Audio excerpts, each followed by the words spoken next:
Sa parking lot ng isang casino hotel sa Parañaque City na nabasahan ng kanilang mga karapatan ang 6 na Indian national at 3 Pilipino. Sa sumbong ng isang Pinoy na kumuha ng car loan sa bangko.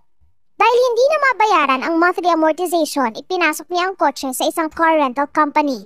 Doon na ito nirentahan ng nagpakilalang empleyado ng gobyerno na may iba palang balak. Ang Pilipino na to ay may mga kagrupo pala na mga runner, financier sa mga kasino dito sa Metro Manila.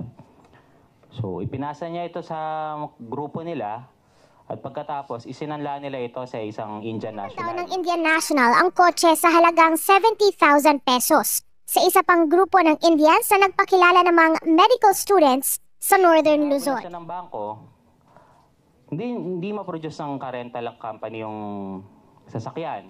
Gumawa ng paraan ng complainant natin para matukoy, pero imbis na isoli yung sasakyan, hinihingan pa siya. Ang hinihingi sa kanya is 450,000. Parang 5'6" pero hindi 5'6" kasi 5'11". Sa paraan ng mga suspect na ipapalit sa casino chips ang sanay pantubo sa kotse sa pagsisigurong magiging malinis ang transaksyon. Mahaharap sa reklamong carnapping at syndicated staff ang mga suspect. Ang Indian nationals ire-refer din sa Bureau of Immigration para sa posibleng paglabag sa immigration. Nahaharap naman sa deportation ang 9 na Korean national na may hawak na tourist visas na nangsascam umano ng kanilang mga kababayan sa pamamagitan ng loan at condominium building sa Parañaque City rin sila nahuli. Sisingilin itong mga to. Nakabigay na sila lahat ng mga sensitive details nila. Bigla na lang mawawala.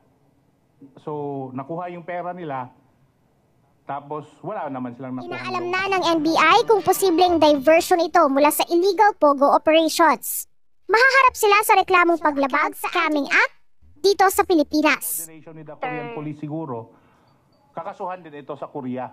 Kasi ang mga victims nila ay mga Koreano. Hindi ng BI ang posibilidad na meron pang ibang mga Korean national na sangkot din sa mga